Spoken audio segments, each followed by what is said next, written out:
They found him face down in his waffles. Maple syrup dripping from his fake rug. Who did he see when he heard? All right, everybody, welcome out to the Log Room Guys Craft Beer Show. It is Tuesday, April the 26th, 2022. Jersey Johnny coming at you. With me, as always, is none other than Mr. Beer Samurai and also Mr. Matt Potenski, all three of us today on the show. How are you two gentlemen today?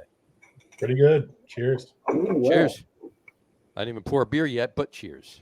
So, Cheers. I will pour shortly. Is it poured? No, I'm not pouring it. Dave, you sound very muffled. Yeah, I'm having audio issues here. I don't know having- what went on, but You need your So you actually had better audio clarity last week when you were in Pordenone, Italy, than you do from New Jersey. headset, which I don't have with me. Did you leave it in Italy? No, that didn't work. Where's your cute Britney Spears mic? Yeah, really. Nice Yeah, Britney Spears yeah. headset going on. I mean, that'd be perfect. I don't know what's going on. I don't know. I have no light on. It could just be the pattern that you have the mic set at. And he's gone. Look at that. Success. Gotta love it. Success. We figured it out. We finally figured out how to get rid of him. Yeah. Okay. So All anyway, right. So, all right. And he's back. So we're off And to- there he is. so far, we're off to a running start. We're off to a very running start. Well, we got him back, but no video. No video. Yeah. No one wants to see me anyway. But you do sound better, though. Yeah. Well, now the mics. I There's, think the mics work. Success. there's a bonus. There you go. How That's about perfect. This is going to be an that? intro. I'm right. Well, There you go. All right. Hey, there we go. Hey, it's a beautiful thing. and now I can hear you. Awesome. There you go. All right. We got everything Success. It all worked. All right. So there we go. All right. So anyway, now I can enjoy my pretzel. now you can enjoy a pretzel. Why don't you tell everybody, Dave, why you're enjoying a pretzel, Matt, yourself? Why are you enjoying a pretzel? It's National Pretzel Day. Happy John. National Pretzel Day, everybody. I am not enjoying a pretzel because I do not have any. Otherwise, I would be enjoying a pretzel. But sadly, the last really pretzels need I to get had, I in the finished, and I pretzel didn't get a spirit chance of to the run day. out. So Pretzel just goes so well with beer. But I have a Really? question for you guys, and I posed the question when I shared the announcement that we're going live, the Right. whole Facebook thing. what's that? At beer festivals, Yep. pretzel necklaces, yay or nay? Well, once in a while. I've done them before. They're good. Got to make sure they're unsalted. That's for sure. Mhm. But that'll work. Why not? I mean, if you're going to a beer fest that you know is not going to have any food, yeah. If they do have food, I don't bother. I'll eat something when I need to. Huh? You, yourself? I don't really do it. I mean, there's times where I've carried some pretzels with me, but not wear it as a necklace. Right. And any apologies to anybody who does this. I just think I would kind of look like a tool. Right. I know one festival I was in. Well, down I in mean, Fl- there's well, a lot of reasons. I don't want to look like one. Right. I may be one, but I don't want to look like Exactly. it. Let people guess.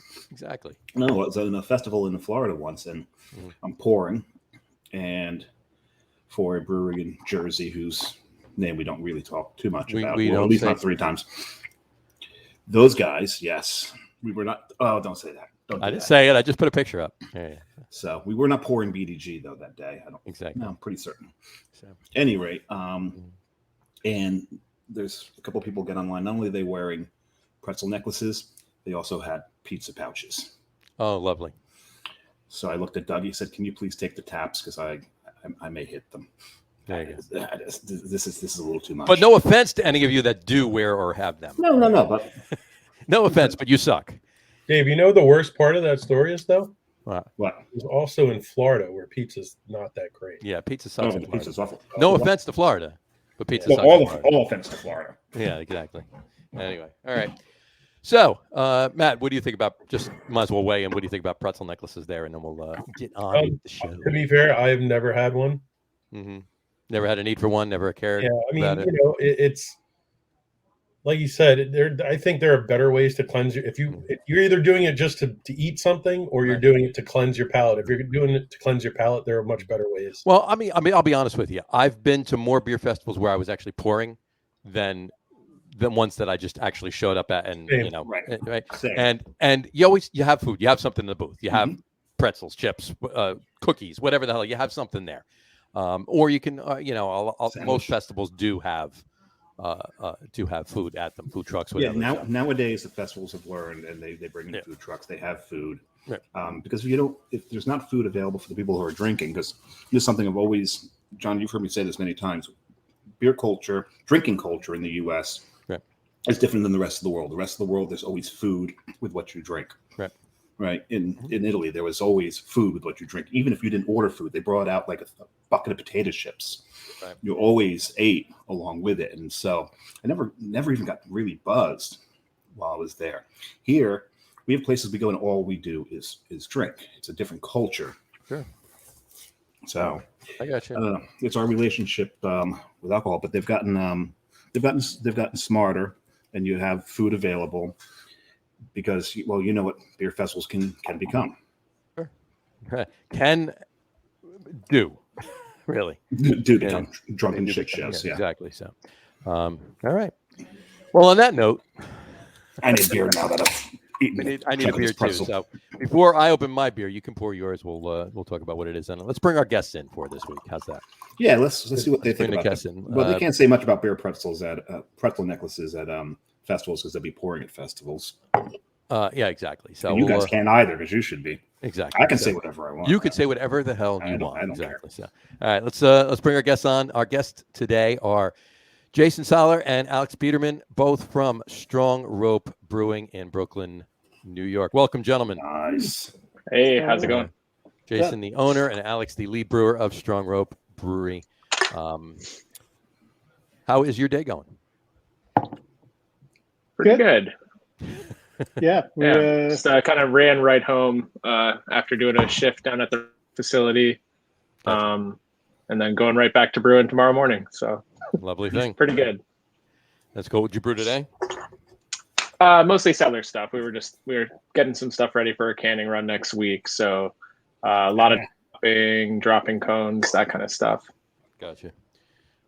I will say, and Matt will probably concur, but once again, thank you very much for having Matt and I down last month. It was an awesome day, and it really worked wonders for what we're doing. So, cheers. Good to hear. On that note, I'm going to pour my first beer. While I pour it, why don't you guys tell us what you're drinking? Alex, Jason. So we're actually, I think, drinking the same thing right now. Happenstance. Yeah. This is Colin, our corn lager. Okay. It is 4.7% corn lager, light, kind of easy drinking lager that we use a flaked corn. It's all 100% New York craft malt. They're Erie Canal base malts with a little bit of flaked corn. Any other malts in there? Am I missing anything? There's a dash of the biscuit malt from New York craft malt as well. Yeah. And then we use Prohibition hops from Peterson Hops. Nice.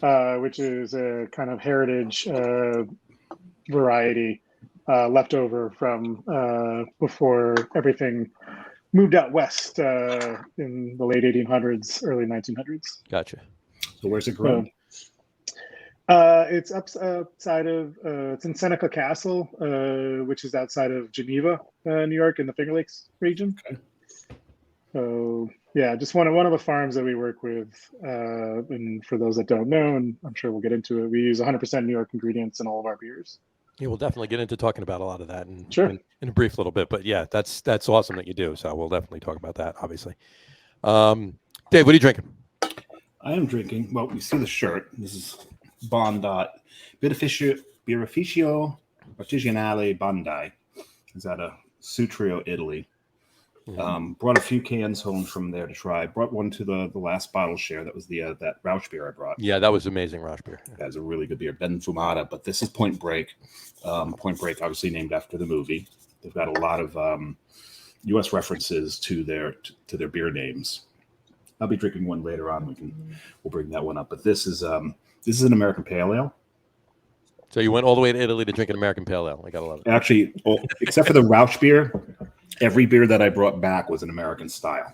That's great. Yeah, all three beers that I'm drinking tonight are American styles from Italy. It's gotta love that. Yep. So, Matt, what are you drinking? nice. I am drinking Trimmin, which is a Pils from Dry Hop Pils from Last Wave. It's our friends at Last Wave. I believe it's Chinook and Amarillo. So it's got a little bit of bite from the Chinook, and then it's got like kind of a little bit of a light citrusy thing going on. It's interesting. It almost comes off a little bit like a New Zealand Pilsner, except it's shifted to that citrusy note, not like the tropical fruit style note that Nice. you do from that. But it's pretty good. That's awesome. I'm actually already started drinking it. I'm drinking a Strong Rope Brewing Upton there you Amber go. Lager. Very nice. Pretty damn tasty. Cheers, gentlemen. Cheers. Cheers. So normally Very we nice. start off with the same question, almost all the guests. Yes. And the simple question is, what is like the first craft beer you remember drinking, or the first craft beer that really like got you into drinking craft beer? Or both, actually. Yeah, or both if it's different. Yeah. Putting you guys on the spot, right? You want me to go first, or? Yeah. Sure. Should we just immediately I'll- say Alex should always go first alphabetically, or? There you go. Yeah, that's fine. If there's, how about that? If there's not a question posed to one or the other of you, Alex goes first. There you go. Got it. Yeah, I mean, I guess I didn't really drink that much craft beer, even through the end of college. And so we were drinking like, probably the best stuff was like getting into German lagers and things like that. That was kind of the go-to. And That's I think fine. the first beer I drank a ton of was honestly Hoegaarden. I don't know exactly why, but it was at the bodega. I liked it a lot. And I drank a ton of that. The first like American craft beers, I think, was when I finally like the hop switch turned on, and I actually kind of liked IPAs or anything that was more hoppy than not. Was probably something like Sierra Nevada Pale Ale was probably something that I was like, oh, I understand this. I like this. And then from there, I kind of dove in. Right. Yeah. So I was thinking back on like what I used to drink. I originally got interested into like other beers when I went to Scotland and had like, introduced to like English and kind of British style ales. Coming back to the US, and this was like, late 90s in Rochester, New York, and then Virginia in school. It was like, there wasn't a ton. So it was kind of like you went to, you'd go to like what were the hippie parties, and they would have like a dank keg, and it was some dark thing. It was like Yingling Black and Tan, or it was, something like Newcastle Brown Ale. So that's usually what I would find. When I started really kind of like understanding and getting into craft beer, is kind of what was in the Rochester region at that time, which was probably some, I think some Smutty Nose. There was Jenny beer of some sort, which is, there was a lot of that. And there was like some of those like specialties that they had that there were, a lot more common now. Sure. Pete's Wicked, Magic Hat, stuff like that from the Northeast is usually what I found. So that's as much as I can remember from early 2000s. Gotcha. Yeah, I mean, everybody says that those are ones we actually haven't. I don't remember many Hoegaardens or Yingling Black and Tans. Or Smutty Nose. Or Smutty Nose. Yeah, that's the first one. So Smutty Nose Old Brown Dog was a go-to of mine early on. Yeah, I mean, only because it bottled so much better than Ubu.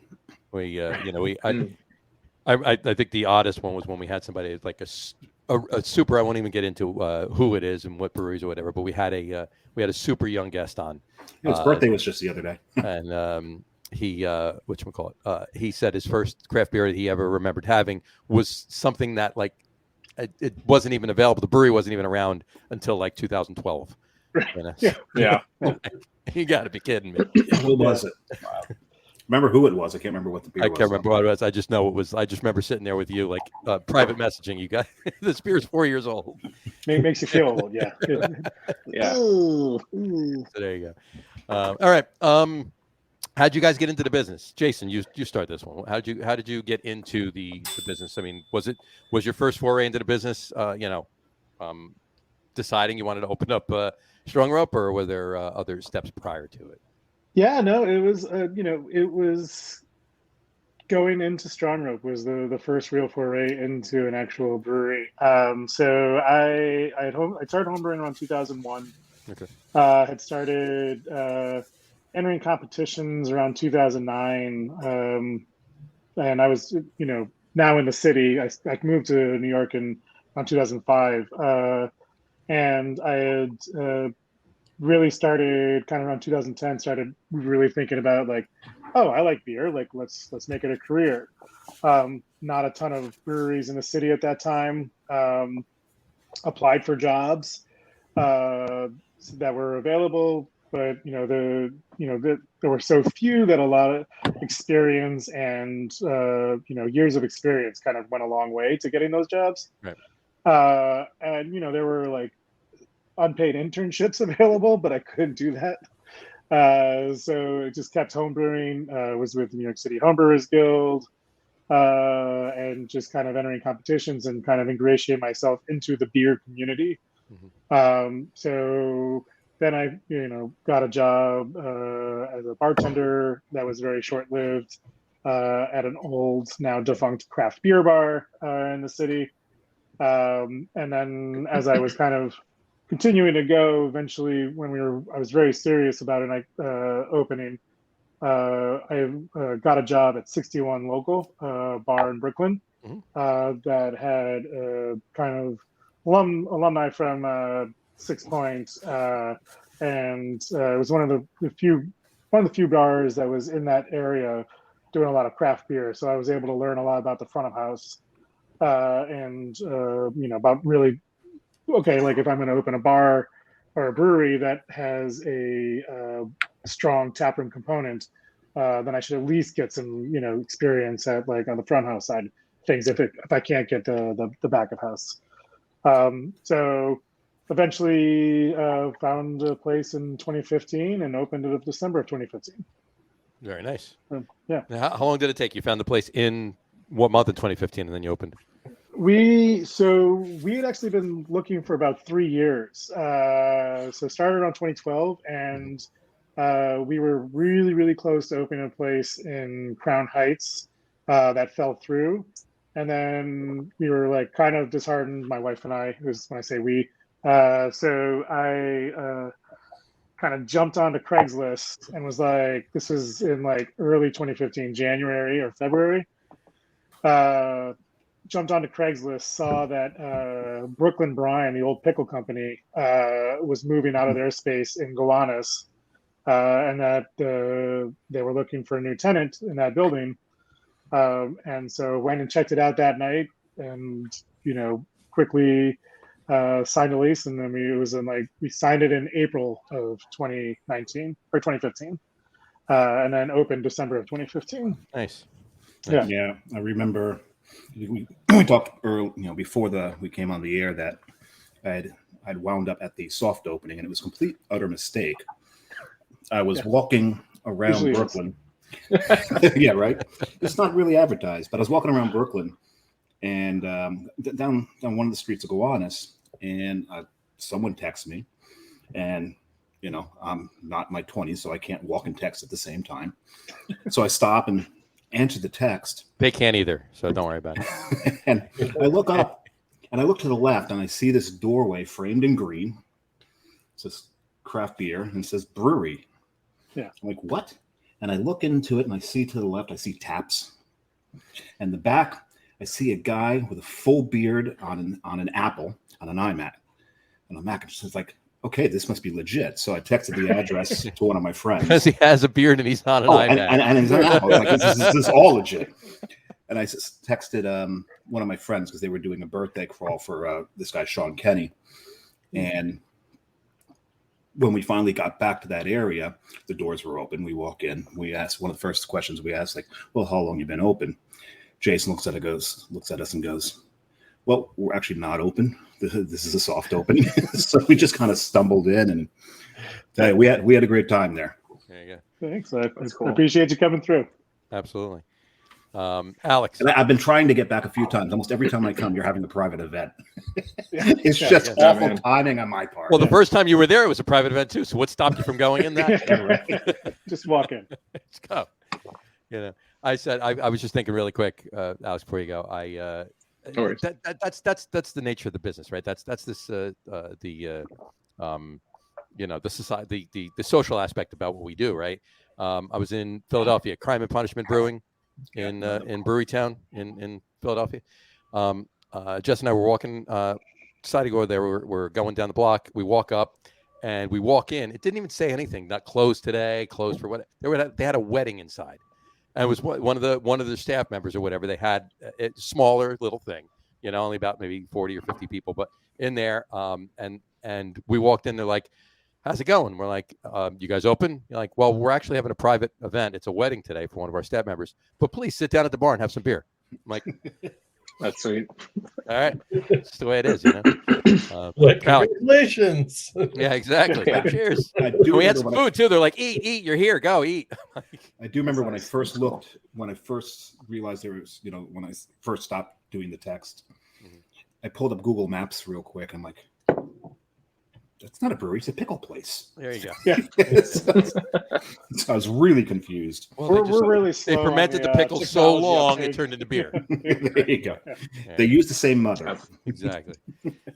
Alex, yourself, how did you get into the business? Sure. Yeah. I mean, fairly the similar backstory to Jason. Was in the homebrewing scene for a while. Member of not the New York City Homebrewers Guild, but Brewdies. Actually, the first club I ever joined was because my girlfriend worker was in a club called Knights of Brooklyn Homebrew Century, which they would meet at Union Hall and they would wear little fezzes and share homebrew. So I first started going there, got exposed to the Brewminaries Club through that sort of and bouncing around from various competitions.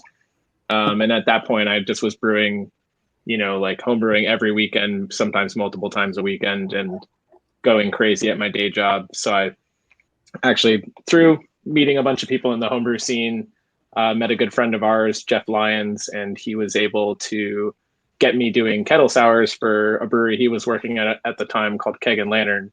So I would set up the kettle sour on the weekend, and then they would knock it out on Monday, and it worked out as a good little like moonlighting gig till I eventually, the other brewer who was there was leaving. Jeff was able to put me on full time, and that was kind of how I got into it full time. And then I did that for about a little over a year, and then the position at Strong Rope opened up.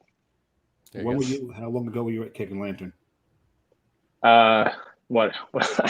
I'm trying to remember how this. How long have I been at Strong Rope? Like 3 years now. You came in 2019. Yeah, 3 years. Yeah. Then I probably have some of your kettle sours. It's possible. Yeah. Absolutely. All right. Let's actually talk a little bit about. I think I'm going to crack another beer. Go for it. Me too. Yeah, I'm getting to that in a second. Well, I got to tell you this. Oh, there you go. Appropriately enough, it's a glass had a hole in the bottom from of it. Glass had a hole in the bottom of it. I don't know how the hell that happened. It's just like God. You missed the glass when you're pouring, John. Yeah, probably. More than likely. All right. So Matt's drinking a Strong Rope. So Matt, what are you drinking? It's called Embrace the Black, and it's a stout. There you go.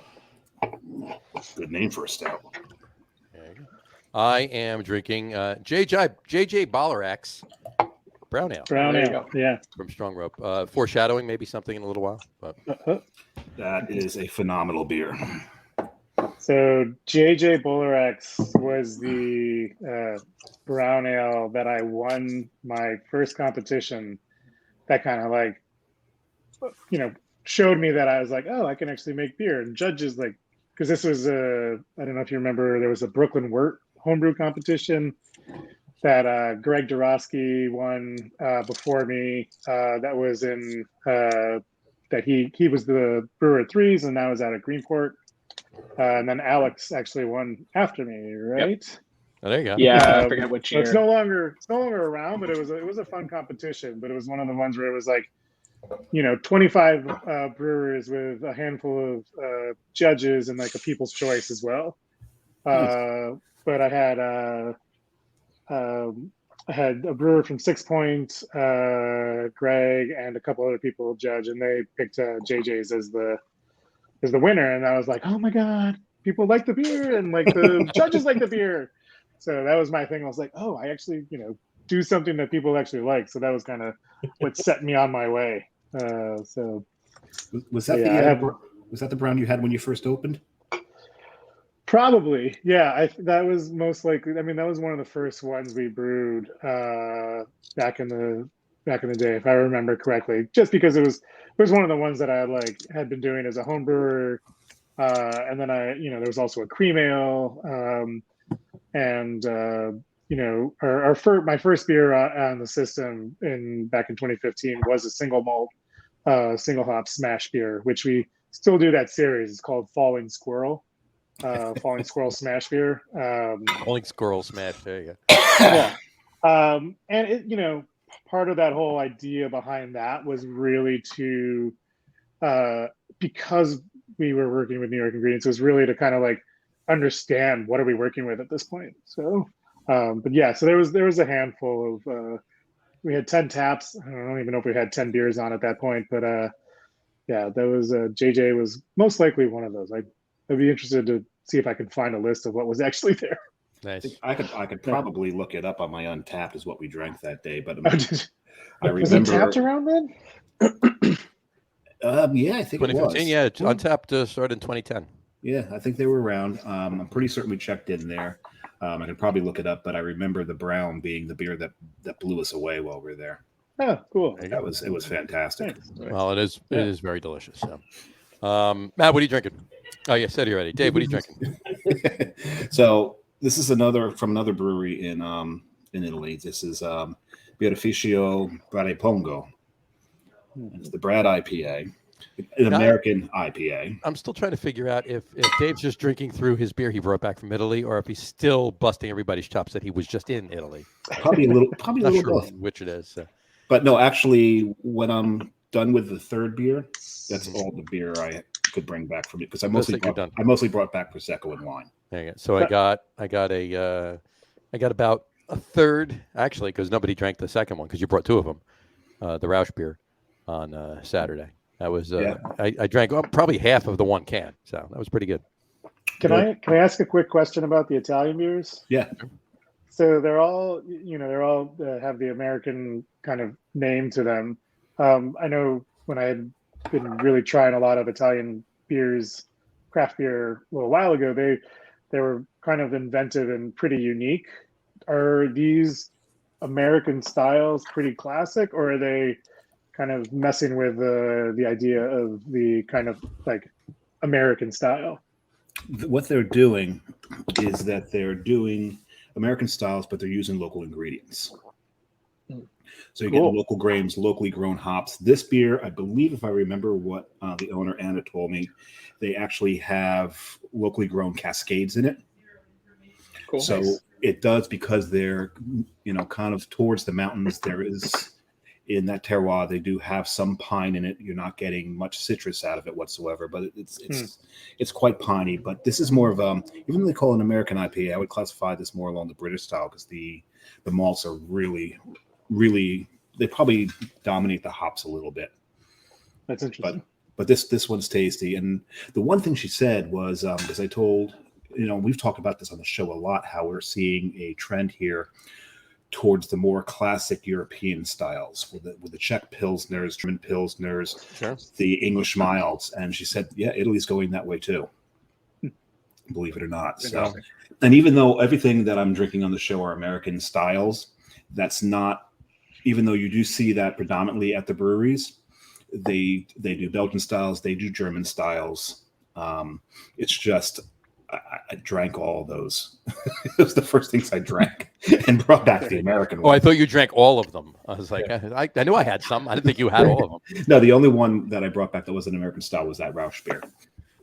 Gotcha. It was very tasty. That's probably the perfect segue to using local ingredients. And my question is then, Jay, you mentioned that you use all New York ingredients. Was that was a calculated thing from the beginning that you had as one of the tenets of, how you're going to make the brewery, or how did that evolve? Or so when I was home brewing,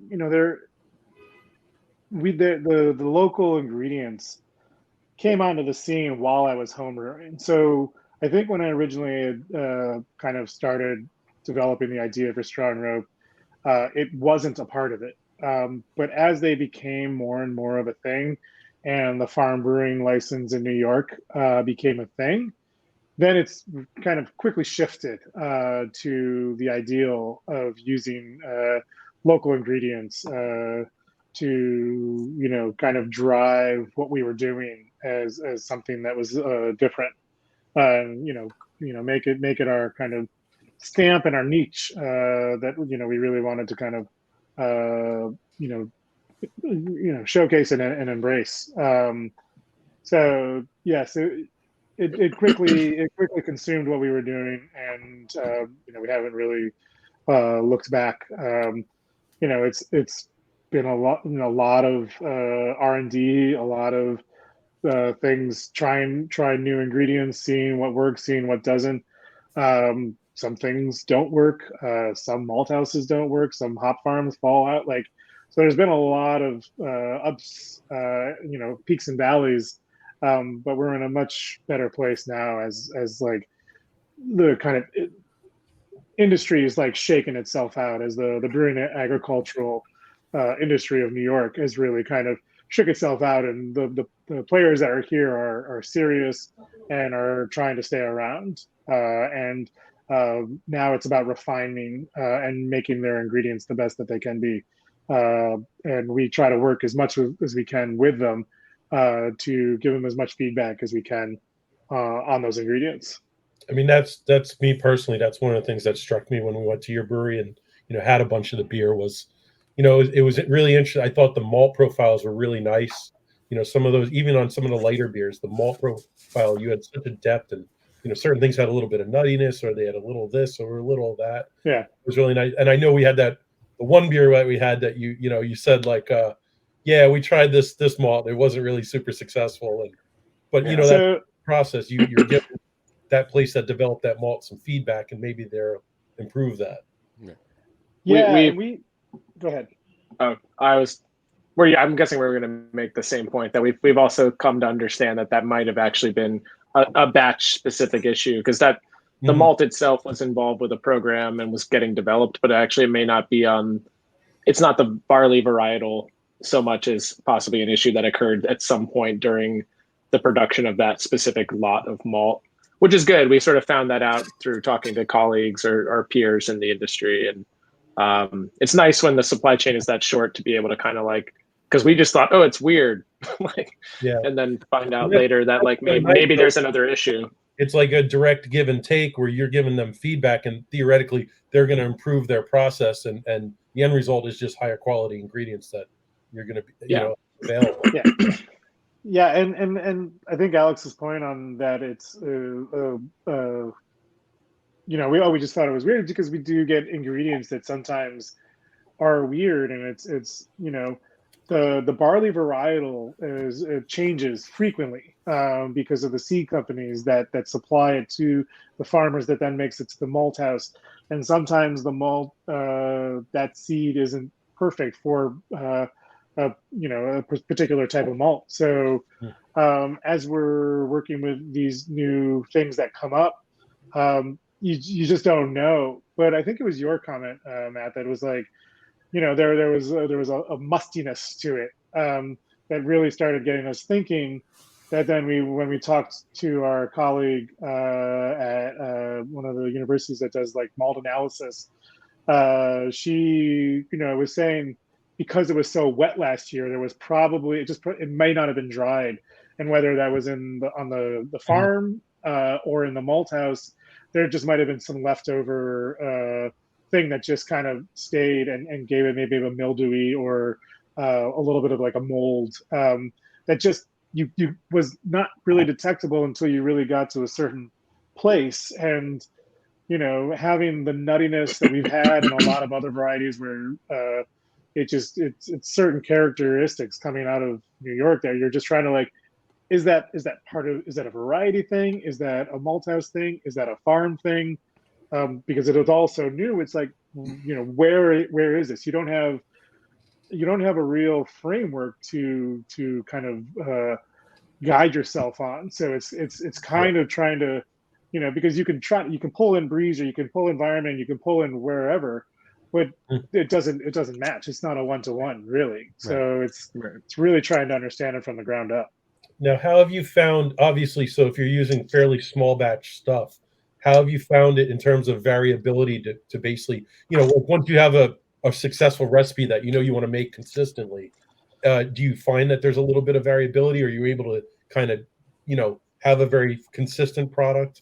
How does that play into it basically? Yeah. Early on, it was very variable.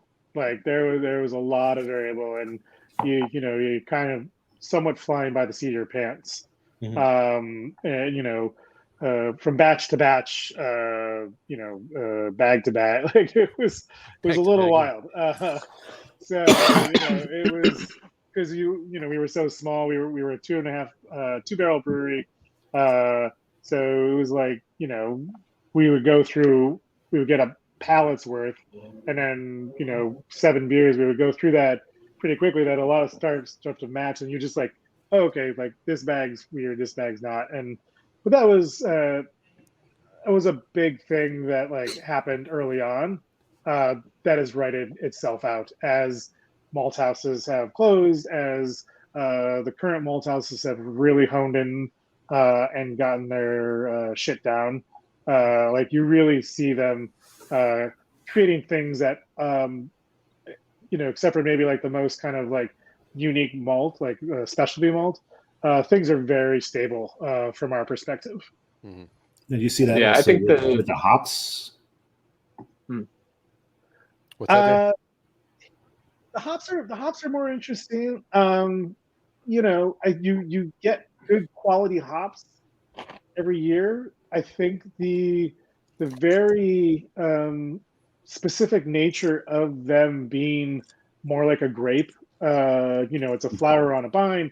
It's a very specific type of thing that it can almost, if you wanted to, you could get it right from the yard and put it in your kettle. The malt goes through multiple processes, even in our brew house. So goes from the farmer to the malt house to us, and it's manipulated all along the way. So usually you get a consistency there that I think in the hops can be a little bit more variable. Quality is always, at this point, we pretty much see good quality across the board. Kind of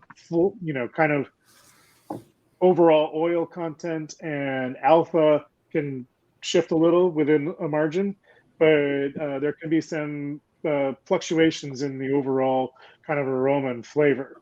Not wildly. You're not going from noble-esque aroma to citra-esque aroma. Are you just like tweaking basically to hit certain alpha numbers? The volume of hops that you use or whatever, and just letting the flavor and everything kind of fall where it will. Alex, you want to? I guess. I mean, I would say generally speaking. I mean, the ones that we use. We are getting more programmatic with the bitterness in the kettle, to the extent that, and we do like to use. We don't really like to just throw a bittering hop in just to get bitterness. We try to layer, something like a cascade throughout the boil. So I think to an extent we rely on a lot of sensory, and we'll tweak things. We are a little bit. You've seen our brew system. Mm-hmm. We're a little limited by the amount of hops that we can put in the boil. So, for instance, we were brewing with Santium recently, and that alpha was something like 2.9. and it was so low, but we wanted a certain amount of hops in, but we also knew we would be hitting a threshold that where we'd have way too much for the whirlpool. We kind of run into issues getting wort out of the kettle. So there's some kind of small brewery stuff that we have to kind of make concessions on in terms of really, really going for like, okay, we want tons of Santium in there, and we want to use it solely for the bittering. So honestly, in an ideal world, we'd use something like a hop extract or possibly just get something like a Magnum, which we can get in New York, just to get that early boil bittering, and then allow us to put a little bit more of the hops, in the later part of the boil for aroma and that kind of thing. But yeah, I think like the alpha variability is definitely a thing, but it's something I don't know that we don't program we're pretty specific about the bitterness level that we want in the beers, but I don't know that it's a huge make or break. We just kind of note it, and then we go, oh man, that's not quite as high as we thought it might be. We're going to have to kind of tweak a little bit. And it's pretty variable from year to year. You mentioned dependent on the variety. Right. Yeah, so you've mentioned at least 4 varieties. Now, are these all grown in New York? 100%. Yes. 100%. So everything you're putting in the beer you're brewing is grown in New York. Everything so I just wanted to confirm right now. I just want. Well, this isn't, but sorry, not you. Yeah. Really, you're supplying to Italy. Nice. There you go. You've got a niche right there. No, knowing that hops have a terroir that you can take cascades, move them someplace else, they're going to have a different flavor. How much of a flavor variety are you seeing out of New York with all these different varietals? So we have a pretty broad spectrum of hops available to us. Everything from Saaz and Hallertau, to Cashmere and Medusa. So there's a lot of different things that are open to us, and so we have a large variability of kind of palette to choose from to create the kind of flavor profiles that we want. So I think that the ones that we have, if we just take Cascade for instance, there are somewhat similar. Like it's like you take like a painting and you see it's like this is from the West Coast, like this is your painting from the West Coast, and you add little filters to it, right. And that's kind of how I see what it happens in New York. It's still the same thing, but it's slight, and it also changes from year to year. So, you're not seeing Cascade that all of a sudden is like something weirdly out there. It's not changing the overall kind of picture. It's I would say kind of shifting a little. I think something people often say about the New York Cascade would be that there's a certain kind of melon quality to it, as opposed to maybe a grapefruit quality that you can get from varieties from the West Coast. And then I would say within the state, there is variability, but it's for being one of the most easily, or not easily grown, but it grows really, really well in this climate or in the microclimates of New York. But even still, we see a pretty distinct difference from farm to farm, but I don't know that it's solely weather related or the soil that they're in. It's also down to the farmer and how they're training the plants and all those. There's like a lot that gets rolled into terroir that I think has to do also with it being sort of a nascent industry in New York. So that's been exciting to see. It's kind of cool. Like, I mean, and I would imagine that, obviously the soil is a main factor, because I'm sure that there's going to be a difference in the flavor of a Cascade grown in the Finger Lakes versus Cascade grown in Bed-Stuy. Or in Italy. Yeah. Which is what I'm drinking right now. Yeah. Well, because Johnny and I have always joked that, the hop farms in New Jersey, you've got, 2 flavors that come out of it: car exhaust and pork roll. And pork roll. Pork roll. Exactly. Yeah, which is it's not Wait, exactly don't true. I forget mean, New spray- Jersey is the Garden State, so you Hey, think don't it would be forget different. spray tan. Spray tan's in there Spray too. Oh tan, yeah, spray yeah, tan. You spray tan. get a little nice nuttiness from the spray tan flavor of the. A little bit of that's not like a coconut character. yeah, it's a little. Kind of It's almost. It's like a Sabro variant. Right, Have exactly. you guys ever considered like doing like basically the same base beer, but doing Cascade from like different regions and just trying it out? Like We've talked about a series kind of like that, and it's just a matter of like taking the time to fill up the beers, and that's probably a great. We do so. One of the things that Alex has really kind of taken on is he brought all of his homebrew stuff down. So we are doing small gallon batches, and that's kind of where what's led us to some of the cool experiments that we've done now that have actually shifted into larger scale production things for us. And so I think doing that with like a dry hop from 5 different farms of Cascade could be an amazing experiment on a 5-gallon batch. So, we only have 10 tanks, so it's like making sure that we hit all the things. So, but yes, we would love to do that. And there are a lot of experiments that I think we're really excited to take on and get going. And one of the most recent ones that we've done is started playing around with because we are New York and because we don't grow proprietary hop strains like Citra, Mosaic, Simcoe, all that.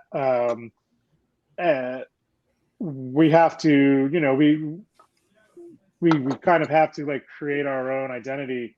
And one of the cool things that's come out recently is the new thiolized yeast strains like Cosmic Punch that can unlock certain thiols and other compounds in hops, basic hops that we have, Cascade, that has a good quantity of that to give really unique characters and a lot of like fruit forward characters.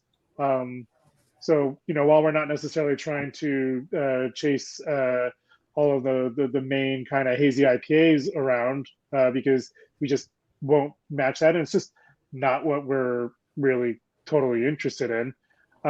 It does allow us to kind of broaden our spectrum of like what we can create and the unique flavor compound or components that we can add to our beers. Gotcha. actually, I had one quick thing was just obviously John and I have been there, but for everyone at home who isn't super familiar, just you want to talk a little bit about the size of the brew house, what size batches you do with the tanks, so on and so forth, real quick. Sure. So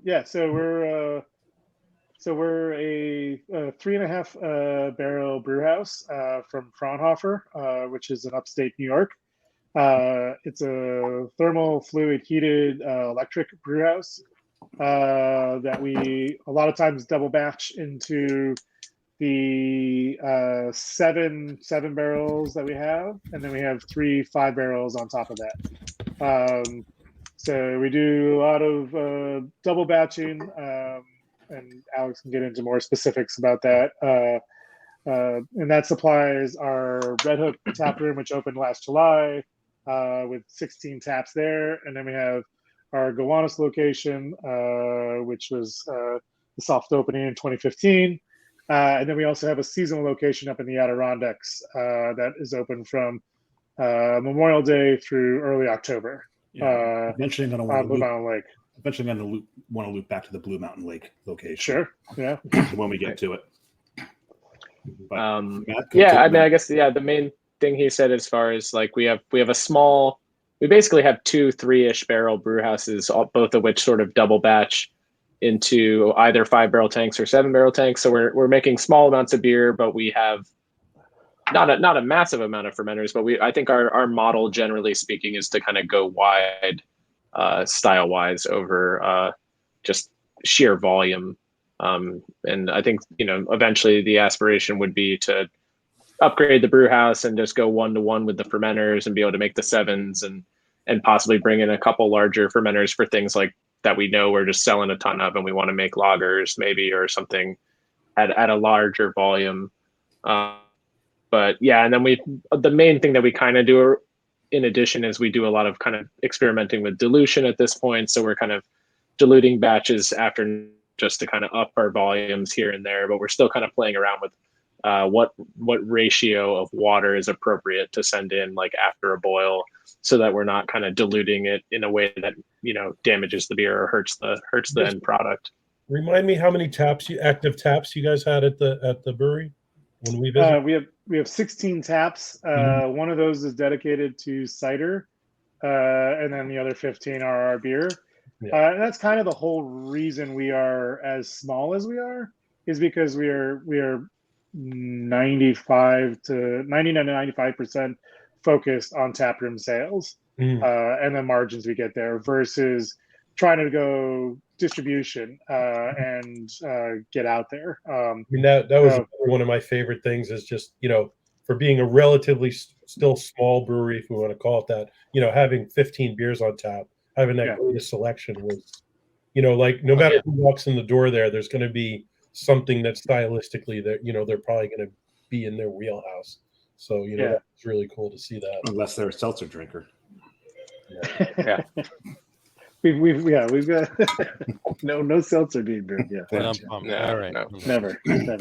So, all right, let's, on that note, let's talk about the locations. Let's, we mentioned Gowanus. Obviously, you mentioned last July you opened the Red Hook location. That's the location that Matt and I came down to last month. Talk about that. I mean, it's a beautiful place. Right on the water in Red Hook. Why don't you talk about that for a couple minutes, and then we'll get into then Dave can go into his question about the upstate New York one. Sure. Yeah. So we opened in our Gowanus in December 2015. We started looking for a second location in 2019. The main impetus for that was that our original location had no outdoor seating, and it was kind of very small, more low ceiling pub-like, very narrow, which is fine, but it also, we definitely saw the drop off in the summer. So it was we felt that hurt at that time. So we wanted to find a place, one that we could grow into. I wouldn't mind it being only 2,000 square feet, but we also had no ceilings to grow up into. So we really couldn't kind of increase the brew house without like making life just miserable. So the idea was to like find a place that had outdoor seating. And, we kind of scouted around for a little bit. It wasn't too long of a search. And then we just ended up being lucky enough to see this space, which is in an old, Cornell paper factory. So it was just kind of like a paper box warehouse place. And it was, it had been multiple things, because the building's, 120 years old or something like that, or even more than that. It was old industrial, bricked up, so you couldn't see out of it. And it was just, the floors were a mess and would need to be completely redone, but the bones just looked good. And then when you went outside and you saw that there was a waterfront space to it, and not only that, but you're looking out on the New York Harbor and the Statue of Liberty, it was kind of like, oh shit, like I can't pass this up. Like, sure. So we just happened, we were lucky enough to see it at the right time and be in the right place. So the rent made sense to what we thought we could get people in for, and just the size that we could create. So we signed in, I don't know when, it was December or July, or no, December of shit. No, I'm trying to throw this, like December of 2019. Gotcha. Yeah, it was fucking COVID thing. So it's all, we got that going, and then signed in December of 2019. Obviously something happened. And we eventually opened a year and a half later. 2.5 years, a year and a half. Oh yeah, something. So it was a trying time, and we were far enough in to like the lease and what we had spent and were planning on doing that it didn't make sense to back out at that point. And Sure. we also didn't think it would go on quite so long. So now I for one, am glad you didn't. So I mean, yeah, beautiful. No, I'm glad we didn't either. So it's just, you know, I'm still at the point. I haven't gotten to a point where like the view doesn't like, you know, make me smile. It's just we have a big open tap room that faces out onto the water, and you have outdoor space with picnic style seating and just open view all the way to Jersey. Yeah. But it's, you know, we get, you know, some of the best sunsets. Really? We can edit that out in post. All three of us live in Jersey. Yeah. Yeah, but that's why we're all going. But I see your beautiful faces across the water. Exactly. So. Right. Yeah. Actually, see Dave's Pretty before much us because he's any, right like- there. Matt and I are south. So. Yeah, I can still see you. Like pretty much any giant boat, like everyone if you're in production or you're doing anything, everyone almost like always drops what they're doing. We like run out and watch. Like, sure. Yeah, just like middle of a transfer beer. Oh, you're gonna love Fleet Week then. Yeah, you're not gonna get anything done. I mean, one of the whole points in terms of the overall design of the space is we did put an avenue for the brew deck to see directly out to the water. You know, if you've been to our Gowanus spot, you know that, like, you know, even on the brightest of bright days, the back of the brew house is just like, it could be, you'd be like, I don't know what it's like outside. It could be 3 o'clock in the morning. You have no idea. It could be 3 o'clock in the morning. You have no idea. Yeah. So I wanted it to be open and to feel open. So we purposely made it. Even if we add more fermenters, you'll still have an alley down that way where you can see directly out to the water. And, you know, we really tried to embrace the idea that it was a kind of open, airy space that is comfortable to come into. It has semi-industrial vibes, but it also has a very homey kind of feel to it. Because I don't want you to like come there and like feel like it's like, you know, heavy industrial. Like I want you to come and feel comfortable. That's why we have a whole lounge area that has like couches and stuff. So, right. Gotcha. All right. So, Dave, why don't you bring up what you wanted to recircle back to? Circle back to. As amazing as I'm sure the scenery is there and the view. Sure. I love the view from the TV show. He loves the view. He's a big view fan. Sure. Joy. But you walk out the front door of that tap room, you got Blue Mountain looming. Behind the tap room, Blue Mountain Lake, which is just absolutely stunning. I love the Adirondacks. John will tell you I effuse when I talk about the Adirondacks. I spent many summers on Golden Beach in Racket Lake. Okay. Love it there. And then when someone said, oh, yeah, well, someone told me there's a brewery open in Blue Mountain Lake. I'm like, really? And I looked it up, like, Strong Rope. I love those guys. It's great beer. It was awesome. Now, tell me if I've got this wrong or not. Because I'm pretty certain your dad kind of runs that tap room, right? No. That's just the way. Okay. Yeah. So I do have that wrong. But your dad works. Probably a little bit. I think I know where you're going, but go. Yeah. I can go, or you can. Because I met him and he said he was certain that you may have opened it just to give him something to do. Yeah, is that my dad said? Yeah, he probably said that.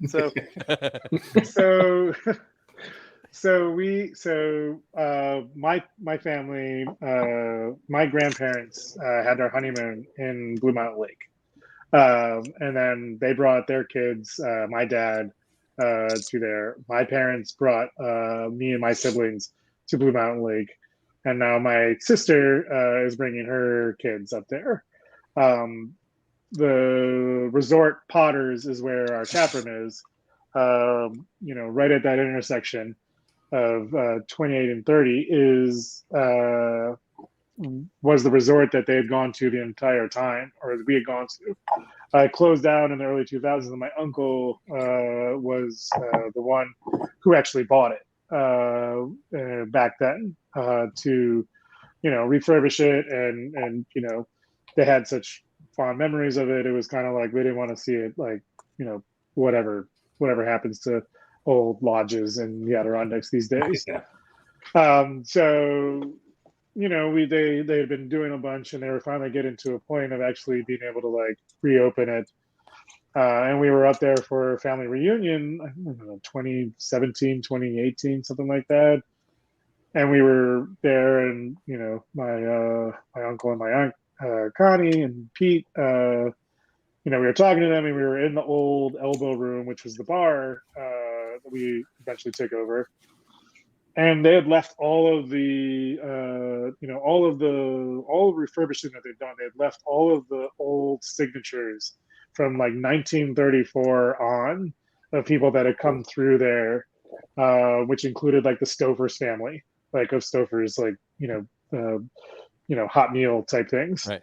There was just so much to it, and it was just like, this is really cool. Like, so we were a couple years into the brewery, and like, this would be a great place to just like, bring up some cans some summer, and just, have a place to just sell, like, kind of joking around and be like, oh, it'd be super easy. We could just bring up some cans, and sell some beer, and make it a fun week, or, a long couple weeks of just, whatever.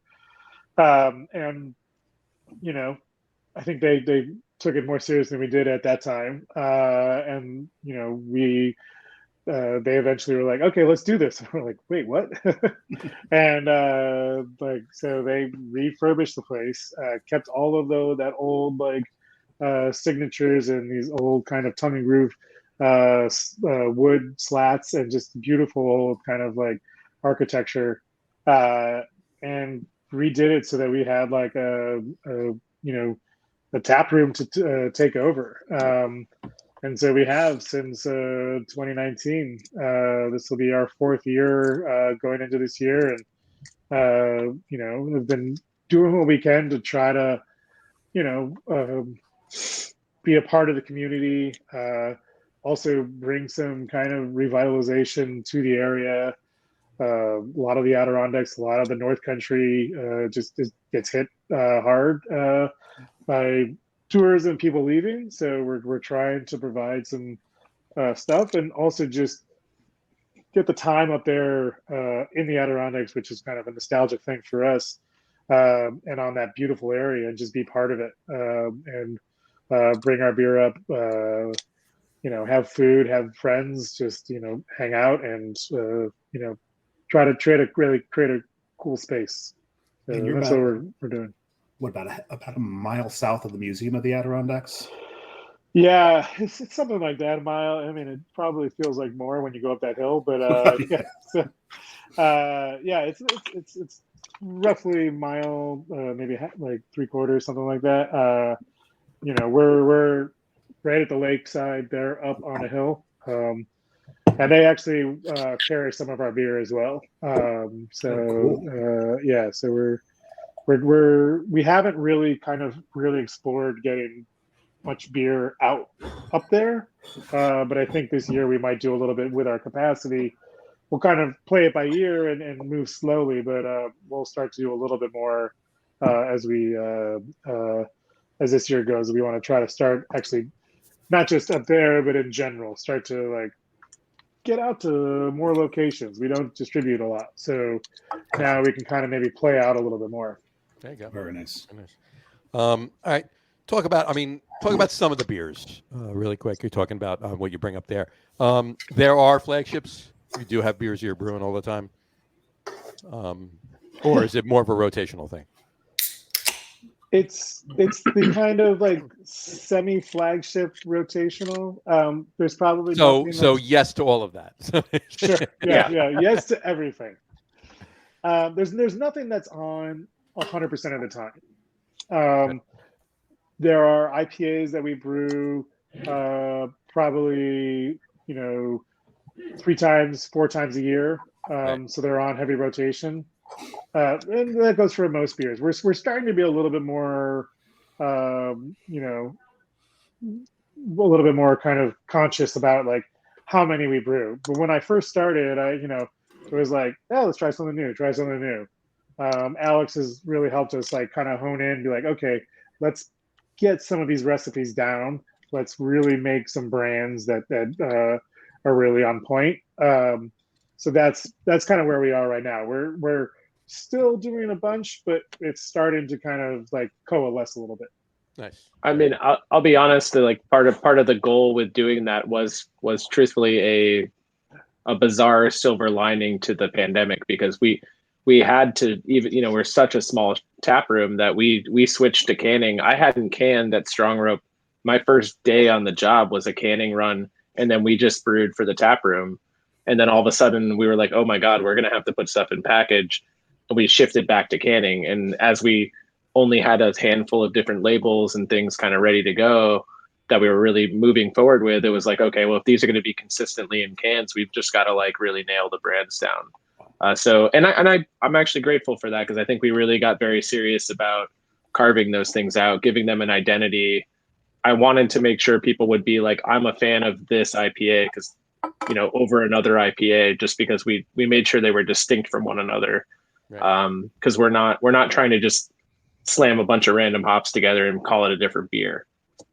So that's been sort of a side benefit, of some pretty wacky times. I do appreciate that. Yeah. So, Matt, I know, opened his third. What is it, Matt? Again, you're drinking triple bogey, triple bock from Casita Brewing. Triple bock. There you go. Yeah, golf label, pretty hot. All right. I heard Jason crack it's one. a big boy at 10.4, and it drinks it every bit of 10.4. Okay. A little on the hot side. I took that first sip, and I wasn't quite ready for it. It was like, whoa. Brown ale. You're drinking JJ. I got to go get another one, but I was on the JJ as well. There you go. Cheers. We'll be right back. You got it. I went with I was going to say, I'm going to be right there too. Another one from Bondi. Gotcha. This one's called, and really I wanted Matt here for this because he may actually know the reference. Where is Bondi? Bondi is in Sutrio, Italy, which is about 20 kilometers from the Austrian border. Listen to him with the pronunciation of everything, because he was there for 10 days. Because I was there and they were teaching me how to say things. So I'm still saying it the way they taught me to say it. Beneficio artigianale. I like it. Oh, it's amazing up there. And they're really good because if you at least try to speak the Italian, if you pronounce anything wrong, they're going to correct you very nicely. Yeah. Big smile on their face. Loved it the whole time I was there. From what I understand, it's kind of like anti-France. This one's called, and but no offense to French people. No offense. Yeah, we got so many. The French audience is huge, and I see now that. Oh yeah, we're big in Paris. Huge in France, but I want to see if Matt will get the reference because of his life. This one's called Eddie Would Go. Eddie would go. Eddie would go. Eddie Would Go. What it is, it's a reference to a Hawaiian surfer and lifeguard. Oh, yes. Eddie Aiku. I can't pronounce Hawaiian. I can't pronounce Aikau. I don't know. But he was known. He had actually pulled like 500, rescued over 500 people from the surf when the waves were really big. But the name comes from the fact that the surf would be like really, really high. They'd be having a competition. They're thinking about maybe canceling it, and someone would go. Eddie would go. Mm-hmm. So, but this beer, this is a double dry hop American IPA, and I gotta say it's kind of pale, but man, it's got some great flavor to it. You got some pine, there's some melon in there. The resin just sits on the tongue afterwards. I'm actually quite impressed. This is a really good beer. Is that with Italian ingredients as well? Do you know? You know what? I didn't have as much time to talk to anybody there as I did when I was at Badapongo. Okay. I mean, because we went with our Airbnb host and he knew them. So he called her over and she sat with us and we just. By the way, he was on the show last week too. Yeah. The host was on, my Airbnb host was on the show along with the owner of a burger joint that has craft beer. and they got crap beer from all over Europe. And John knows that we were sitting there drinking Cantillon. Yeah, I was giving it the finger during the show. Yes, he was. It's awesome. Well, I wasn't drinking it on the show. It's just when I brought it up, he threw me the finger. Yeah. But actually, no, you gave me the finger for drinking that Baltic Porter. That's true. Yeah, it was a Baltic Porter with vanilla. Yeah. I would like to say that on Saturday, I did have a 2012 Louis Pepe. Oh, wow. That's a beautiful thing. Hold on. I got something for you, my way. There you go. At the aforementioned bottle share, there was a I was at a different bottle share than we were. So. There was we had a Cantillon Creek Lambic Bio, 100% organic bio, and just because I can be a douche sometimes, I said, "Wow, it's the second time I've had this beer in 1 week." It's exactly what we had drank. It was just Dave being Dave. So. You being a dick. But no, I don't know if they use local ingredients. I don't think they use all local ingredients for Bondi. They've got such an American influence to their beer. Yeah. Whereas Brade Pungo, where they do make some American styles, they're not as influenced by the American style as Bondi is. But you can definitely taste American IPA here. My third beer is Blood of Gods. Hey. Blood of Gods. Hold on, I have to put the crawl up. There we go. Blood of Gods, 6.2% red ale from Strong Rope. And I haven't taken a sip of it yet. So cheers, gents. Cheers. So that's so Blood of Gods, we call it a red ale, but it is, and kind of with a lot of what we brew, is somewhat of a kind of in between hybrid-esque style. So someone told me at an event one time that I had that at. They're like, "This is actually like a mahogany ale." I thought that was a really good term, because it is deeper and more intense than a lot of other reds, but it's not really all the way over to like a brown ale. Gotcha. And I thought that fit, and I think that really fits with a lot of like what we actually are doing. Our beers, while they may have some traditional style names, we always try to make them kind of uniquely New York, if you will. Well, I don't think that mahogany ale would have flown as far as the label goes. You might have been like mahogany style ale. That's the rub, is like inventing your own thing can be really hard. Like getting it to take hold. No, it doesn't. But that's you're spot on, because I just took 2 sips of it and I concur. It's deeper than a red ale, but not quite a brown ale. A little bitter to it. It's really. Yeah. I mean, it's hopped pretty like aggressively, but it is hopped nicely. But overall, I like to we work with the ingredients that we have, and we try to create beers. We try to create profiles for beers that we want, versus trying to necessarily always fit within like a style parameter. We're not trying to, we did a little bit during the pandemic, play around with like, oh, we're going to make something. And it's like, okay, let's stop trying to we'll make an IPA. But we've gone away from the real idea of being like, this is a true West Coast IPA, or this is a true Northeast Hazy IPA. Like, we make an IPA. It is, we try to give some guide, like in the description of it. It's like, this is a dry, bitter, you can say West Coast-esque or style or something, but like I want to leave it a little bit more open, so that like, we're not pigeonholing ourselves into specific styles, because I don't think they ever really hit, especially if you enter competitions. Like, we're not making beers that really do that well. So it's like, let's brew the beers that we want to brew and make them kind of open.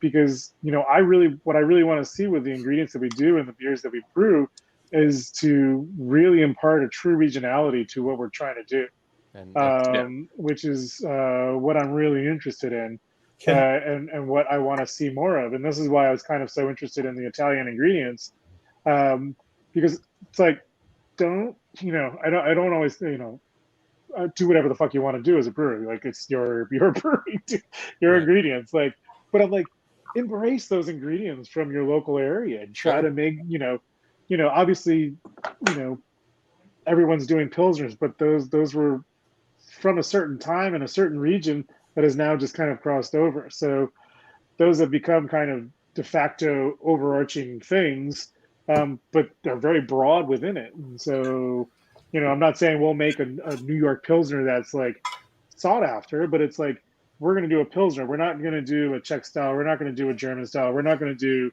Italian style. We're going to do a Pilsner. And is it anything? You're going to do a strong rope style Pilsner.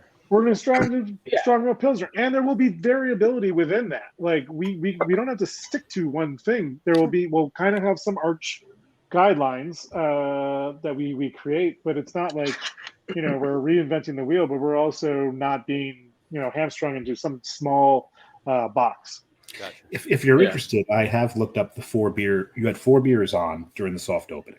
Okay, sure. I knew he was going to do this because he can't let it go. Yeah. No, I'm not going to let it go. The first beer I drank was Falling Squirrel Project Smash Beer Project 1. Yeah. Now, the one interesting thing is I noticed the way you spell smash is it's all capital letters except for the A. Yeah. Single malt and single hop. Right. The second one was Eric the Red Ale. Oh shit! Wow. All right. Yeah. I've never brewed that beer actually. I don't think we've brewed. I think we've only brewed it like twice. Yeah, because if I remember, we weren't, because we're trying to bite our tongues, and that's when your wife said be brutally honest with them, and that one was off. You went back and brewed, and I think you fixed it. Yeah, and the name at this point, I like the name. I would keep it. Yeah, it's a great name. It could go either way. It could be Eric the Red Ale or Eric the Red Ale. Yeah. Anyways, the third one was JJ Bollerax. Right. Okay. Absolutely was. And the last one was Fat Man Little Stout. Fat Man Little Stout. Nice. And we still do that. So out of those 3, there's 2 that I think we just call it Batman now. Right. But we brewed it relatively recently. Last year. Not at the new facility yet, I don't think. Yeah. But we've been brewing it. We brewed that actually a few times into cans. Yeah. It's a very popular. People love that name. It was. I said our visit was so good. We're like, we need to come back. We need to come back because their beer is this good, and they're not even open yet. Yeah. Wait till they. I appreciate it. Yeah. Actually, remind me. So when we were there, I had. Was it an ESB that was with the red wine? Yeah, it was a tavern ale. Yeah, so which is our like 5-ish, 5.5% bitter bitter style. Yes. Barrel. I mean, that was to me that's craft beer. That's taking something and putting a weird riff on it, but it was like I'd never had anything like that. It really worked. Cool. And It really worked. Yeah, absolutely. And like this is a cool beer because it's also it's a light tavern ale. It's everyone thinks barrel aged beer, and they're automatically they think the ABV's crazy, and it's like no, it's dark, drinking really beer dark. Such a nice red wine character in the finish, and it just like it was like yes, this is it. Like this is what I want. It's something interesting, it's something different, but it's not overdone, it's not ridiculous. That's what I like. So I mean, I'm assuming that's obviously a New York vineyard. And then, so you guys do barrels, you do distilleries in New York, the barrels aren't all from like the oak itself. I don't know if any of the oak itself is from New York. I'm very fascinated. There's a cooperage in the Adirondacks ADK barrel that I'm pretty interested someday for us to kind of like keep it full circle, get some of their stuff. I know they sell to wineries and distilleries as well. That'd be really fun. But the Brooklyn distilling is New York. Is that correct, Jason? I mean, I don't believe any of the barrels, any of the wood, right, like you said, is from New York. But all of the winery, all of the barrels, all come from producers. The liquid that was in it was New York based, right? Yeah. I mean, you have New York honey. You have probably lots of different fruits to talk. You have New York equipment. There's your brew house. Yes. There's so many quote unquote local ingredients and so many directions that you can take it. That's super cool. Yeah. That's I don't think there's no shortage in New York. I think that tends to be a narrative that I know Jason, being on the farm board, talks about all the time. But like, there tends to be a narrative of like, oh, we can't do this thing because like the New York ingredients haven't come that far yet. And that's an interesting thing for us is like as a brewery, we're simultaneously fighting against that, being like, you can, but also we want to make Blood of Gods. We don't want to make like the other red ale. Well, we make some other red ales, but either way, like it's not always just about like, hey, this needs to be textbook BJCP style beer. Like we're still riffing and having fun, but we're making like beer that fits within a specific category and can be conveyed to a consumer as like, hey, do you want a bitter, or are you in the mood for a bitter? We have it. Are you in the mood for a blonde? We have it. And I think we're doing a pretty good job at like having fun with it while simultaneously expressing what we want to express out of the ingredients. I think it's time that we go to our top 3 list. What do you think? And actually, JJ was the inspiration for the top 3 list. JJ was the inspiration for the top 3 list. Absolutely. Because John asked me, earlier today, so what should be the top 3? So I gave up one suggestion that was kind of joking, but we're not going to get into that. No, said I want to know. Considering, I want to know. No, it was kind of joking. It was really just top 3 beers from the Adirondacks. Oh, interesting. Okay. Because I love that tap room so much. Right. It's such a good tap room. But then, remembering how good your brown ale is, like, let's do top 3 brown ales, because it's, one of John's favorite styles, one of my favorite styles, and your brown ale. And, every time we do the top 3, if the brewery we're talking to has a player in it, we exclude that. Because we don't want to look like we're pandering, and also if not on the list, we don't want to hurt your feelings. And now I don't have to say anything because Dave just said it all. So but it would have trust me, it would have been on the list. Absolutely. There you go. So tonight's top 3 list, and why do we do top 3s? Be prepared for Dave to have like 5 honorable mentions. He's going to have 17. John usually has more than I do. I usually do, but I only have like 1 or 2 honorable mentions. I've only got 3 honorable mentions tonight. There you go. He's only got 3, so he's got 6. So there you go. Anyway, our top 3 list, we pay homage to 1933 because repeal prohibition. So we do a top 3 list, and why don't we do a top 10? Because the top 10 would take too long. So we do a top 3, especially with 5 people on the show. Exactly. Not only that, but with Dave's honorable mentions, he'd have 20. So. There you go. So anyway, tonight's top about 35.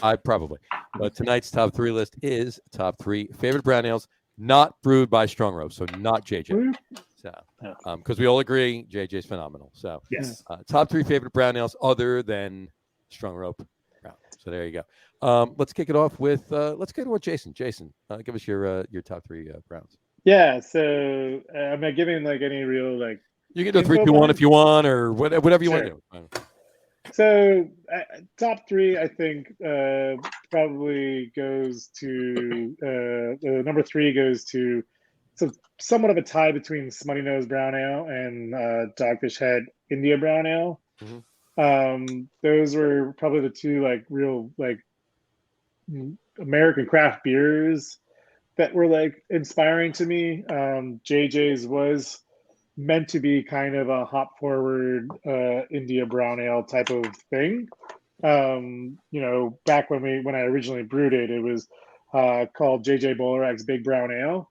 So it was meant to be. It was actually like 7.5%, much more intense. I originally used Amarillo in the thing, but obviously that all changed. So that's where that came from. And Smutty Nose was just so more ubiquitous in the in the New York region when we were. That wasn't a Primus reference, was it? Which? The Big Brown Ale. No, I think I just liked alliteration. Okay, because we're known as big. Never mind. JJ Bolerak's Big Brown. Hey, I knew where you were going. Yeah, you know it's going with that. Oh no, yeah. Number 2 was probably Sam Smith's Nut Brown. What was it? Sammy Smith's Nut Brown. Smith's Nut Brown. Yeah. Classic. Classic. That harkened back to the kind of Englishy roots of like where I started to learn about beer. Sure. And then hometown Jenny Honey Brown was probably what we drank the most of. I mean, there was a lot of that consumed back in the day. So I have not had it in a long time. I would love to try it again. I know it's probably a much more mild beer than I've probably consuming at the moment. But yeah, those are my top three. There you go. Nice. Awesome. Alex? Yeah, I think the third one for me is probably pretty similar in Jason, that it was like a formative thing. I remember another kind of like craft beer light switch with 6 Point Brownstone. The first couple times I had that, I was just like, oh man, this beer's really awesome. And it kind of was like a different thing I hadn't expected or I at that point encountered. Number two, definitely Old Brown Dog from Smutty Nose. I really love that beer. And then to be honest, my first one would be more, I don't know if there's a specific beer so much as like, I'm kind of a Belgian dark fan. So I think like, so if it fits, if it's allowed in the category, like something like a Rochefort 8 or whatever might be like probably number one for me. I don't know if that probably disagree, but we'll allow it. I know that's not like American brown. I'm not like I allow it. We'll allow it. Belgian Matt allows it, so yeah. I'm just he just allows it because he's Belgian. Matt allow anything Belgian. Yeah. You could have gone with Golden Drop. I could say like left. Yeah, I'll allow left. Yeah. There you go. Oh, left brew. Yeah, There you go. Yeah, I love those kind of beers. Oh no, Rochefort is delicious. Yeah. Matt, what are yours? All right, so in a surprise to you guys, I was like, well, they said brown ale, so I mean, there's a lot of Belgian brown ale, but no, I made a list of American brown ale. Wow. You could have gone with Belgian brown. It's a brown ale, right? We did not specify American. Did not specify I American. was like, I like Dave, 15, runners up and everything else. I don't know if you can see my shirt here, but this is that is a very specific shirt from Carton Brewing, and it's for a beer that they call BDG, which is breakfast, dinner, brunch, dinner grub. Brunch, dinner grub. Sorry, and that's one of my favorite local, brown ales. Obviously, right from Atlantic Highlands here in New Jersey. Very nice, just like bread crusty. Mm-hmm. Profile, very simple but very effective. Goes well with so many foods. Two is we're gonna go the opposite end to go to one a little bit more of a big boy, but it's Founder's Sumatra Brown. That's it. And it's like there's tons of stouts with coffee in it, and as much as I love coffee stouts, it's even with the 9% alcohol, the brown ale is so much lighter, and they have to put so much less coffee in to still get a big coffee profile out of it. That it's like such a nice beer because it's still a little bit lighter and it's not crazy and overdone, but it's still so delicious and so flavorful.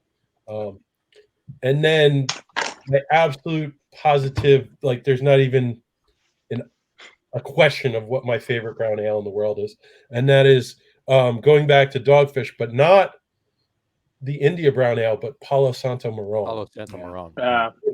Again, with the very unique wood treatment of the Palo Santo from, I believe they get it from Brazil, but it's such a unique beer. Now we have Amburana wood and all these kind of other things that we're aging beer on, but I think Dogfish was literally a decade ahead of everyone. Aging this beer on that very different, not more range wood and getting such a different profile. And I always have a couple bottles of that in my cellar, and I usually try to age them between 2 and 3 years. And I mean, it's just a little bit of age on it, and the wood comes out a little bit more of that beer.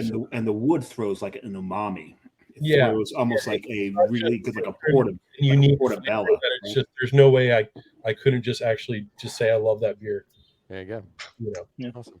Nice. All right, Dave, what are yours? Well, we're wrong. He didn't steal all of our beers, John. He did not.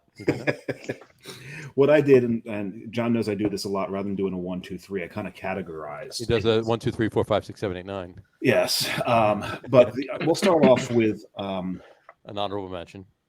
No, the honorable mentions will come in the second category. The first category is New Jersey. So I had to do New Jersey beer, And John and I thumb wrestled over who would do which New Jersey beer because we both have like our two favorite Jersey browns are pretty much the same. So I got, and I love this, is The Source makes one called Proper English. And this is an English brown ale. It is just so clean. It is just so perfect to style. It's a wonderful beer. I'm going to sit and drink that all day. I wouldn't be able to see too well afterwards, but I could drink that all day. Then just a U.S. brown outside of New Jersey. And Jason, you mentioned it, and that is India Brown. It was the first brown ale that I'd had that was hopped. And what I love about it is I've had other hopped browns, and it's just so much about the hops that you kind of lose a lot of the brown ale character. India Brown was not that way. There's a fantastic balance between the brown ale and the hops in that beer. Absolutely love that beer. And Matt, I didn't even think of Palo Santo being a brown, but the word Marrone means brown. Right? I mean, it says Imperial Brown Ale. Yeah, I know. I didn't even think of it. So kudos to you for bringing that one up. But then all my honorable mentions then come kind of out of that category because there's one called Bailey Boy, which is it's out of Blaze Brewing, which is kind of like a small chain up in Maine. They do pizza, they make phenomenal wings, but their beer is really, really good for a brewery that's got like 5 or 6 different like brew pubs. It's kind of surprising to find that much quality in a chain brew pub. Even though it's small. Bell's Best Brown. Very nice. That is, there's one of the early classics in the craft beer scene in the U.S. Love that one. And then to go really high end is to the Hill Farmstead George. Brown is not something. I think it might be the only brown they do that I know of, but it's just a perfectly rendered brown. It's beautiful. So that's the honorable mentions in that category, and that's all my honorable mentions. The third category, and Matt touched on this, are the coffee browns, right? Because to me, that's a whole different style. And it's that balance between the coffee and the beer itself that's very, very important. And to me, it is the Cubano style espresso brown ale from Cigar City. And the coffee flavor in this is fantastic, but you don't lose the character of the beer. Which Dave, if you don't mind me saying, Cigar City Maduro. Oh, yeah. Maduro Brown, very good. Yeah, Very good. And the thing is, it just edged out Maduro for me because Maduro is just an amazing, amazing beer. But that would have fit in the hierarchy on my list. So. Yeah, it would have. It was close into possibly toppling India Brown, but I didn't even put it in the honorable mentions because I had it in the third. I had Cigar City in the third category. There you go. So, all right, Johnny, I'm up. All right, I got 3 honorable mentions too, but I'll just breeze through them really quick. You both mentioned one, and Matt mentioned the other. Cigar City Maduro. I knew you were doing the Cubana style espresso one, but Cigar City Maduro is amazing. And Dogfish Head Palo Santo is just anytime I could be running in to buy a bottle of wine for Jess. If I happen to walk past and see Dogfish Head Palo Santo Marrone, I'm grabbing it. That kind of, it's one of those beers, And then my other honorable mention, I'll spend a little more on it, is from Good Nature Brewing up in Hamilton, New York. Their American brown ale is pretty tasty. So I'll give them a nod in the honorable mentions. But here's my top 3. Number 3 is going to be 1 and 2 I've had many, many times. So 3 is edging in. I've only had it twice, and it was in the same weekend, and it was just last year. So it's Melt With You from Inner Groove Brewing out in Pittsburgh. Really tasty brown ale. They're brewing some good beer. In general, out in Pittsburgh, they're brewing some really good liquid. But Inner Groove is brewing pretty tasty beer. My number 2 and my number 1, it was really tough because they're basically 2 number 1s. But I decided to go like this. My number 2 is Driftline from Kane Brewing and Ocean. That's the one he won in the thumb. That's wrestle. The one I won in the thumb wrestle. Right, exactly. Whatchamacallit? It's I'll get 2 or 3, at least 4 packs of it every year when it comes out in October. So this is an imperial oatmeal brown. it's an imperial oatmeal brown. Yeah. So it is probably their most underrated beer. It not probably. It is their most underrated beer by far. And then my number 1 is Treehouse Bear. Treehouse Bear is just so damn good. And even the coffee version is ridiculous as well. But I actually prefer the non-coffee version. It's just so clean, so crisp, and so perfect. It's a very, very, very good representation of a brown ale. So Treehouse Bear. So there you go. Those are my 3. 6. All right, now that I'm 2 other brown ales. What is the best artwork? Okay, that's the brown note. Oh God! Shout out for that beer. Yeah. That is just an amazing piece of artwork. Yeah, on the guy's underwear. Hang that on your wall. Yeah. Oh yeah, you got to do that. Absolutely. You can't talk about brown ale and not bring up the brown ale. Yeah. No, actually, and this is actually I was going to hold off because I thought maybe one of you 2 guys would mention it, but there is a little brewery not far from this brewery that I think makes one of the best brown ales, and that's sure. From Belford. Lobster Pot, yeah, absolutely. And it's just, again, the thing with a brown ale is it's, like that diacetyl balance. You need enough of it to make a pop, but you don't want to have too much where it gets too buttery. Like it's a very razor edge, and I don't know what they do, but they hit right on the right. They're pretty spot on with that edge. Belford Brewing in Belford, New Jersey. Yeah, Lobster Pot's pretty tasty. So, and it's literally their flagship, not one of their. It's the flagship beer. It's what they hang their hat on, that beer. No, Jason, you said you're going to add one. Yeah, I think I slightly misread this entire what we were doing, because I was doing kind of influential, like to me as impersonal, but I guess it still works.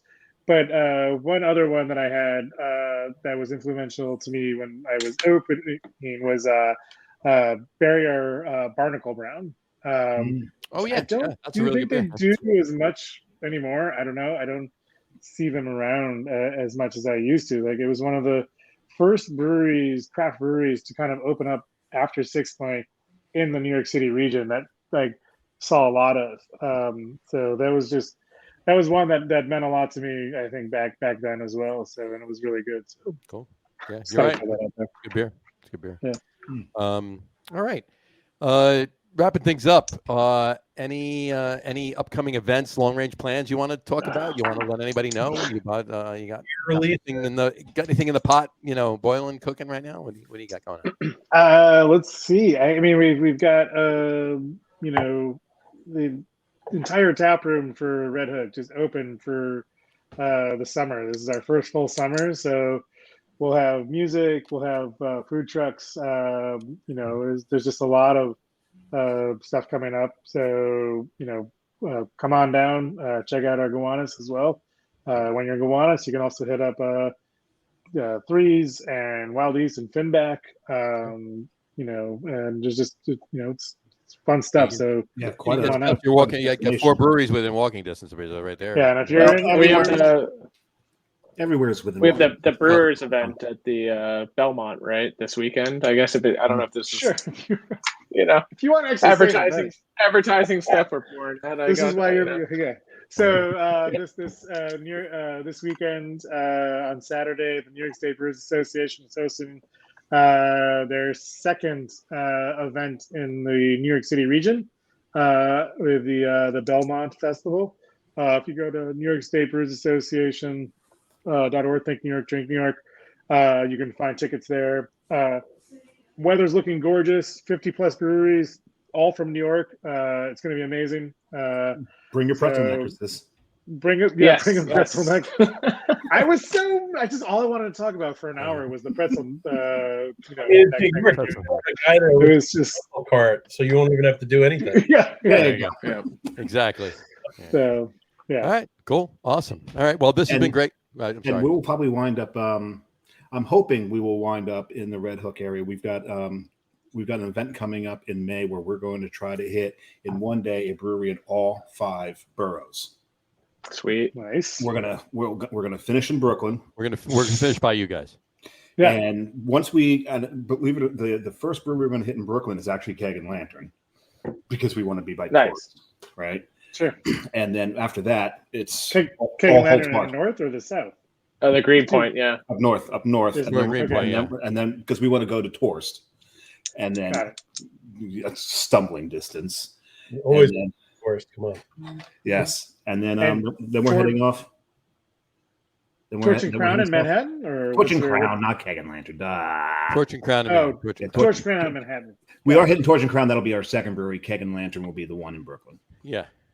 And then we'll and then we plan on finishing up in the plan is to finish up in Red Hook, but we'll go from there. So what's I want to know, Staten Island, Bronx. What are the other breweries? Like what's Queens? Staten Island's Flagship. Yep, we're starting at Flagship. Then Bronx is Gun Hill. No. Okay. Bronx Brewing. Bronx, we're doing Bronx. I thought we were doing Gun Yeah, Hill. well, because they serve food, and we're going to need food by that point because they serve empanadas. Okay. And then Gun Hill fine. has a food truck, and they have the bodega truck a lot of times. Fantastic. If you want to go to Gun Hill, I can talk to Kieran. maybe we do both. We'll see. And then we'll do both. And then Queens is going to we're going to go by Chris Fifth Hammer. over at Fifth Hammer, and then Awesome. maybe take a quick walk up to Big Alice. Maybe. And, depending on the timing, and then come back to Brooklyn. So there you go. So. Take the ferry. From our side, I want to say again, thank you for hosting John and I the other day. Things are moving forward, as you can see, which is kind of cool. And we are very excited to try to, hopefully we'll be open early next year. And we would love to have you guys by and to do something cool. And, Definitely. We'll brew something really cool and put it out there. Yeah, be really really good. New York ingredients, or maybe we can work that into the brew. We'll see. Maybe we could get some New York ingredients and New Jersey ingredients and collab both states as well as the breweries too. So that'd be kind of cool. Sourcing event. Very awesome being at your place, and I did enjoy your beer quite a lot. So it was very great. So all right. Again, and cheers, and thank you for coming on the show today. We really appreciate it. This was a great show. It was awesome. Thank you for all of that about the brewery and the backstory and everything else. It was great. But on that note, we will wrap the show for today. We want to thank everybody for watching, and for those of you just listening to the audio podcast, thanks for listening. Don't forget to visit our website, www.lagerroom.com. That's LAGERROOM.com. And please remember, like us and follow us on all of our social media: Facebook, Twitter, Instagram, and of course our YouTube channel. All of them are at The Lager Room. Remember, we go live with the video podcast on both Facebook and YouTube every Tuesday night around 6:30 Eastern Time. And if you just want to listen to the audio podcast, you can do so on Apple Podcasts, Spotify, TuneIn, Stitcher, Google Podcasts, Amazon Music Podcasts, and iHeartRadio as well. And if you haven't done so already, please subscribe to one or more of those feeds, and you will never miss a show. Again, thanks for following along with us. Have a great rest of your week. Have a great weekend. Drink a lot of beer, but drink responsibly. And we will talk to you soon, folks. Take care. Cheers. Cheers. Cheers.